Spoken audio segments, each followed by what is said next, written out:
문재인 대통령의 취임 후 업무 지시 1호는 일자리위원회 설치였습니다. 네, 출범 7개월이 넘어서고 있는데요. 지난 성과와 앞으로의 계획을 들어보겠습니다. 이용섭 일자리위원회 부위원장 모셨습니다. 안녕하십니까? 안녕하십니까? 네, 이제 한 해가 얼마 안 남았습니다. 예. 지금 시점에서 성과를 좀 평가하고 앞으로의 계획을 말씀해 주신다면요. 지난 7개월 동안은 이제 정부가 출범한 지 얼마 되지 않았기 때문에 일자리 인프라와 기반을 구축하는 데 역점을 뒀습니다. 그러니까 국정 운영 체계를 일자리 중심으로 개편을 했습니다. 그러니까 일자리위원회가 만들어졌고 청와대도 일자리 수석실이 신설됐고 각 부처와 17개 지자체에 일자리 전담부서가 만들어졌습니다. 그리고 100억 이상의 재정 사업을 하거나 중요한 정책이나 법률을 추진할 때는 고용 영향 평가를 받도록 했고 정부가 가지고 있는 각종 인센티브를 일자리를 많이 창출하는 기업이나 분야에 집중되도록 했고 또 정부를 그리고 공공기관, 지자체 평가할 때 일자리를 핵심 지표로 추가를 했습니다. 네. 그리고 앞으로 5년 동안 추진할 일자리 5년 로드맵도 발표를 했습니다. 그래서 앞으로는 이러한 인프라와 기반을 바탕으로 해서 기업과 지역에서 많은 일자리가 창출하는데 주력할 것입니다. 네, 지금 말씀해 주신 것처럼 일자리 인프라는 어느 정도 구축이 됐는데 사실 이를 체감하는 국민들이 많지 않다라는 지적도 나오고 있거든요. 왜 그런 걸까요? 그렇습니다. 국민들께서는 새 정부가 들어서서 7개월이 지났는데 왜 일자리 상황이 그렇게 나아지지 않느냐 너무나 죄송하고요. 근데 국민들이 체감하는 성과가 나오려면 조금 시간이 더 걸립니다. 네. 우리가 이제 공장에서 라면 만들고 빵 만드는 것처럼 오늘 저녁 열심히 하면 내일 많은 빵이나 라면이 나오는 것과는 좀 다르거든요. 그러니까 우리가 만든 일자리 정책이 시행되려면 법에서 예산과 법률이 통과돼야 되고 그러고 나서 또 시행령이나 시행규칙이 만들어져야 되고 그러고 나서 이것들이 시행됐을 때 투자가 이루어지고 경제가 활성화돼야 이제 일자리가 늘어나는 것이죠. 네. 네. 그러니까 우리가 도로교통에 비유하면 고속도로를 만드는 동안에는 오히려 혼잡하고 복잡하지 않습니까? 이제 고속도로가 어느 정도 만들어졌기 때문에 이제 그 위에 일자리 차량들이 쌩쌩 달리게 되면 이제 네. 국민들께서도 체감할 수 있을 것입니다. 과연 어떤 일자리가 청년들에게 주어질까 이것도 중요한 문제로 예. 보이는데 그제 일자리위원회 회의에 4차 산업혁명위원장이 처음으로 참석을 했습니다. 특별한 이유가 있을 것 같은데요. 예, 이제 우리가 이제 올렸던 안건 중에가 과학기술, 정보통신 분야의 일자리 창출 방안이 있기 때문에 이게 이제 물론 4차 산업혁명위원회와 관계가 있습니다. 네. 그래서 참석을 했지만 그보다 훨씬 더 중요한 의미는 앞으로 4차 산업혁명이 본격화 되면 현재의 일자리는 감소하고 새로운 일자리는 늘어나는 과정에서 국민들의 일자리 불안이 매우 불안해집니다. 네. 그렇기 때문에 앞으로 이제 현재 있는 어떤 일자리가 사라지고 새로운 일자리는 얼마나 늘어날 것인지 이것을 이제 4차 산업혁명위원회와 유기적인 연대와 협조를 통해서 파악도 하고 또 이제 실업하신 분들은 새로운 일자리에 가야 되기 때문에 이제 직업 교육도 실시해야 되고 또 실업을 당하더라도 그렇게 충격을 많이 받지 않도록 소득 안전망도 강화해야 되고 이걸 이제 4차 산업혁명위원회와 유기적 협조를 통해서 이 문제를 해결해 가기 위해서 이제 초청해서 우리가 회의를 같이 했습니다. 네. 그런데 건설 분야 좋은 일자리 만들기 방안도 같이 논의가 됐다고 들었습니다. 좀 구체적인 방안 궁금한 분들 많을 것 같은데요. 예. 실은 건설업은 거기에 취업자가 한 185만 명 정도 돼요. 그러니까 우리나라 전체 취업자의 7%를 차지합니다. 그러니까 단일 업종으로는 이제 가장 대표적인 일자리 산업입니다. 그런데도 이제 3D 업종이라 해서 우리 젊은이들이 기피를 하고 있습니다.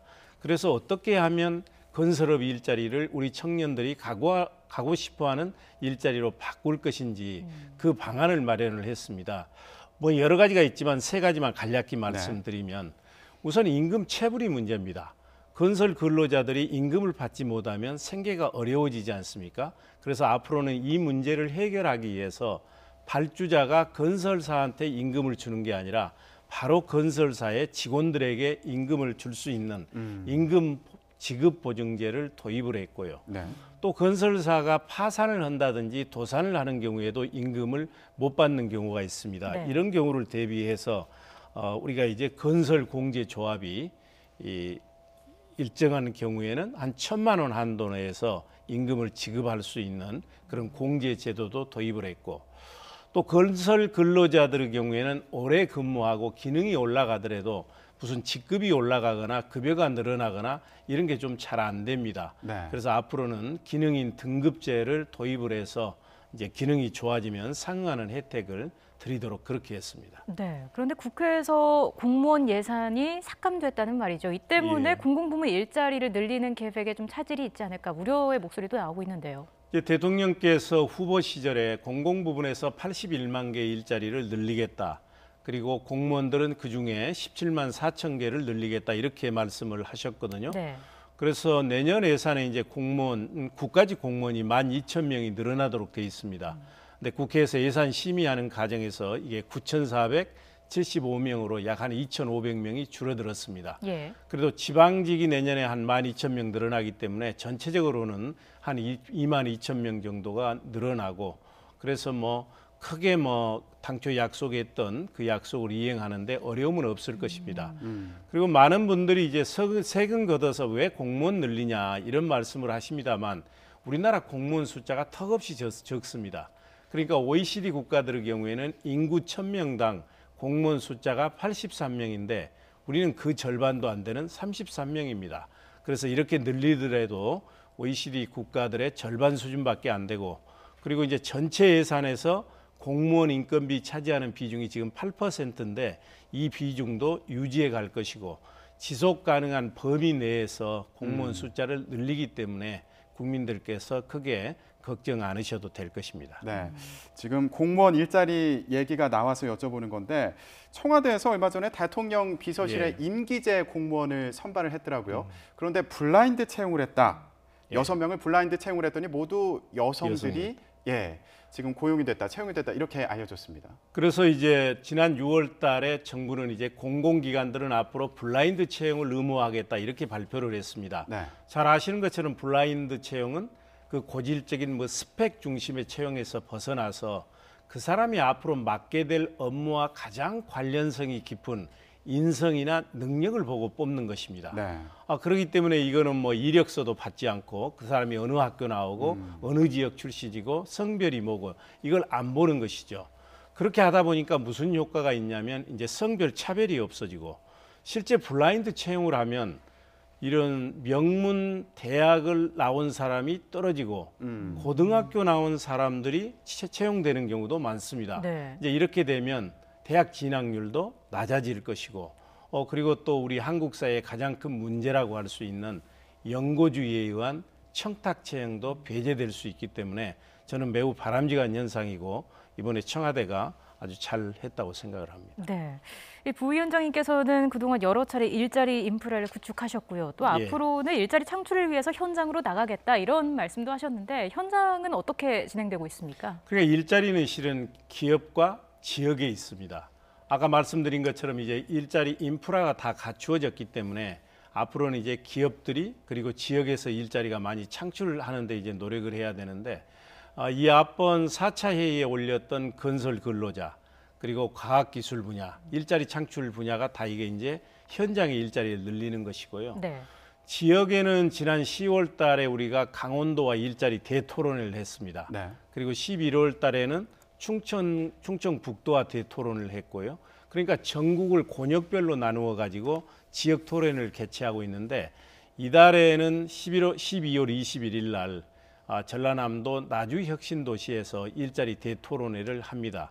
이런 지역 토론회를 하는 이유는 지역에서 이제 일자리를 늘리는데 무슨 애로사항이 있다든지 건의사항이 있으면 수렴해서 해결해드리고 지역의 일자리 창출 역량을 네. 제고하기 위한 것입니다. 네. 이 현장 활동과 연관되어 있는 게 아닌가 이런 생각이 드는데, 8월 달에 청년들이 일하고 싶어하는 6개 기업을 만나셨다고 예. 들었습니다. 이런 청년들이 일하고 싶어하는 꿈의 직장을 만드는데 일자리위원회가 어떤 역할을 할 수 있을까요?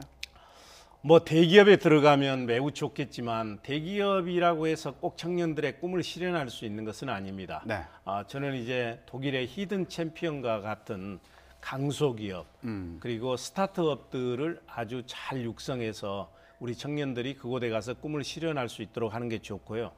많은 게 있습니다만 하나만 딱 말씀드리면 이제 뭐냐면 이 미스매치를 해소해 주는 것입니다.